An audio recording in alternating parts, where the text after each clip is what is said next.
A unit of modulus of elasticity is same as those: stress, strain, pressure, stress, force, modulus of rigidity, stress, force and pressure, stress, pressure and modulus of rigidity.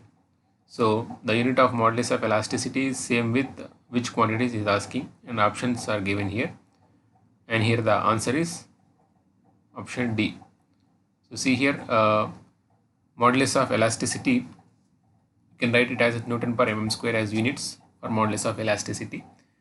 In the same way, stress is also having same units, Newton per mm square, and pressure Newton per mm square. Modulus of rigidity is also Newton per mm square. So option D is the right option for this question. And when we see the next question here, when a body is subjected to a direct tensile stress sigma in one plane and the maximum shear stress is dash the maximum normal stress, means it is maximum shear stress is equal to maximum normal stress, or one half of normal stress, two-thirds of normal stress, or twice the normal stress is asking. So here the answer is option B, that is one half. So when a body is subjected to direct tensile stress in only one plane, so in that case the maximum shear stress, the maximum normal stress will become sigma, the applied stress. The maximum shear stress will become half of that, so that is sigma by 2. So here, when it is subjected to direct tensile stress, the maximum shear stress is one half of maximum normal stress. So option B is the right option for this question. And when we see the next question, in a beam subjected to pure bending, the intensity of stress in any fiber is dash the distance of the fiber from the neutral axis. Option A equal to, option B less than, option C more than, option D directly proportional to. And here the answer is option D, directly proportional. So when a beam subjected to pure bending, the stress will be increase when you go from the neutral axis. So when you go from the neutral axis to the outermost layers, to the upward or downward, the stress will increase. So you can see from this mathematical relation also. So we know from the bending equation we can write m by I is equals to sigma y by sigma by y, and here the sigma is the stress or bending stress, and if you see the relation between sigma and this y means distance of the fiber from the neutral axis. So when the distance increases, the stress also increasing. So here option D is the right option for this question. And when we see the next question here, a bolt is made to pass through the tube and both of them are tightly fitted with the help of washers and nuts. If the nut is tightened, then option A, bolt and tube are under tension. Option B, bolt and tube are under compression. Option C, bolt is under compression and tube is under tension. And option D, bolt is under tension, tube is under compression. So here the correct option is option D. So when we draw a just diagram, approximate diagram like this, bolt is inserted in a tube and it is fitted with washer and nut. Clear? So when this diagram can be drawn like stud diagram, means here also you can take washer and nut diagram. So it is a sample diagram I am drawing. So anyway, so when this bolt is inserted in this tube, so the black color is nothing but here the shaded one is the tube, you can assume like that.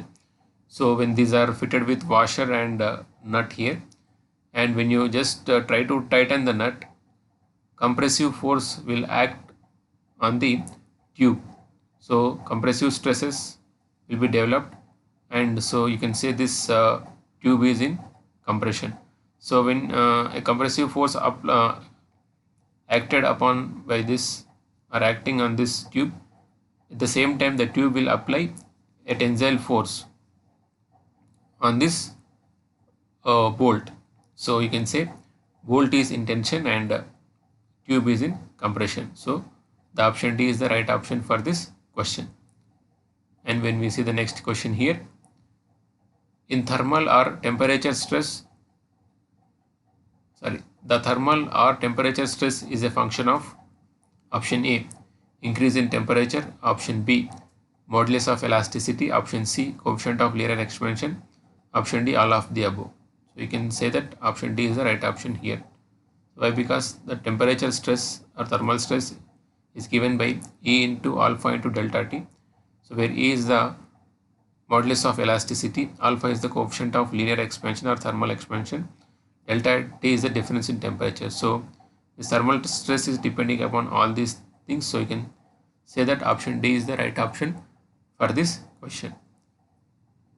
And when we see the next question, a pressure vessel is said to be a thin shell when it is made up of thin sheets. So it is right or wrong? It's agree or disagree is asking. So option B is the right option, means it is not correct.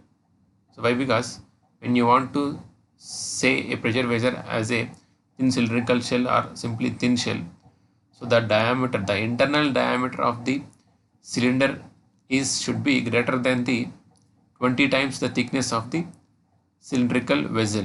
So then you can say that cylindrical vessel as a pressure vessel, that pressure vessel as a thin shell or thin cylindrical shell. So when it is made up of thin sheets, you cannot say simply like it is a thin shell. So the internal diameter of the cylinder should be greater than the 20 times of thickness. So then you can say as a thin cylindrical shell or thin shell. And when you see the next question here, which of the following statement is wrong? The deformation of the bar per unit length in the direction of force is called strain or linear strain. So this is right. Option B, the Poisson's ratio is ratio of lateral strain to the linear strain. So this is also right. The ratio of change in volume to the original volume is called volumetric strain. This is also right. And option D, the bulk modulus is the ratio of linear stress to the linear strain. This is wrong. Bulk modulus is defined as it is a direct stress by volumetric strain. So here option D is the right option, means it is a wrong statement. And for this, option D is the right option for this question. So next question, if you see, the ratio of bulk modulus to the Young's modulus for a Poisson's ratio of 0.25 will be option A 1 by 3, option B 2 by 3, option C 1, option D 3 by 2. So here the correct option is option B 2 by 3. So we know the relation between Young's modulus and bulk modulus as K is bulk modulus, E is Young's modulus. So you can write, we know the relation, E is equals to 3K into 1 minus 2 by M. So where 1 by M is the Poisson's ratio. And here if you substitute the given Poisson's ratio, it is 0.25. And when we simplify here, the ratio between K and E, bulk modulus to the Young's modulus is 2 by 3. So option B is the right option for this question. And when we see the next question, a body is subjected to direct tensile stress of 300 megapascal in one plane, accompanied by a simple shear stress of 200 megapascal. The maximum shear stress will be option A minus 100 megapascal, option B 250 megapascal, option C 300 megapascal, option D 400 megapascal. And here the correct answer is option B 250 megapascal. So when a body is acted upon by a direct tensile stress in one plane and a simple shear, so the formula for maximum shear stress you can write, it is under root of sigma by 2 square plus tau square. So it can be written from the when the body is acted upon by two direct stresses and one simple shear. So from that tau max you can write half into, or it is under root of sigma x minus sigma y by 2 whole square plus tau square. So but here the other stress is not there, so you can say suppose sigma y is 0, so only sigma x, so writing it as only sigma. So anyway, if the body is acted upon by only one tensile stress, means stress in only one direction, and also a simple shear, so you can write the maximum shear stress formula as like this: under root of sigma by 2 whole square plus tau square. So the sigma value is given 300 megapascal and tau value is 200 megapascal given, and when you simplify that, we are getting tau max as 250 megapascal. So option B is the right option for this question. And when we see the next question here, when a rectangular bar of length L, breadth B and thickness T is subjected to an axial pull of P, then the linear strain epsilon is given by option A. Epsilon is equals to P by B into T into E. Option B, epsilon is equals to B into T into E by P. Epsilon is equals to B T by PE, and also epsilon is equals to PE by BT, where capital E is the Young's modulus here. So here the correct option is option A. So see here, we know Young's modulus, we can write it is as stress by strain, and we can write strain as stress by Young's modulus, and once again stress you can write load by area, and this area will comes in the denominator, and here area means we have to write cross sectional area, and because it is a rectangular member of width B and thickness T, the cross sectional area will become B into T. So in the place of A we can write B into T, and so it is P by BTE is the expression for this linear strain. So option A is the right option for this question. And when we see the next question here, for a shaft, the shear stress at a point is dash the distance from the axis of the shaft. So here bending stress or shear stress in any beam or shaft. So when you go from the center to the outermost layer, the shear stress will be increasing. So you can say it is directly proportional. So means when the distance from the center is increasing. So here the question is, for a shaft, the shear stress at a point is dash the distance from the axis of the shaft. So when you go far away from the axis of the shaft, the shear stress will be increasing. So that you can write from the mathematical relation from the torsion equation also, T by J tau by R G theta by L. So when you observe here the relation between tau and R, you can say from this tau is directly proportional to the R. So here R means, the actual meaning R you have to consider here is the distance from the axis of the shaft to the layer which you are considering. So if you take the outermost layer, it will become the radius. The distance will become the radius. So we'll generally write R. So anyway, for this question, the answer is directly proportional. So option B is the right option for this question. And if you see the next question, the state of stress at a point in a loaded member is shown in the figure below. The magnitude of maximum shear stress is option A 10 megapascal, option B 30 megapascal, option C 50 megapascal, option D 100 megapascal. And here the state of stress is given like this.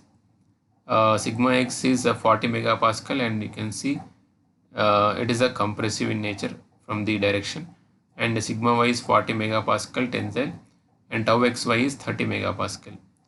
And here you can say this direction of shear stress is given like in some anti-clockwise. So you can say this is a negative you have to take in the calculation. So anyway, the correct option for this question is option C 50 megapascal. So when it is acted upon by two stresses and one accompanied by one shear stress, so you can write the formula for maximum shear stress tau max as half into under root of sigma x minus sigma y whole square plus 4 tau xy square. So half into sigma x is a compressive stress from the diagram you can say. So you have to write minus 40 for sigma x, and sigma y is tensile only. So directly you can write 40 here, and plus 4 into tau xy. So it is a anti-clockwise direction given. So We'll take this as minus, so minus 30 square, and when you simplify here, we are getting the answer as 50 megapascal. So for this question, option C is the right option. So for more videos, please subscribe and activate bell symbol. And also please share my videos with your friends. Like it, share it with your friends, and don't forget to subscribe. Thanks for watching.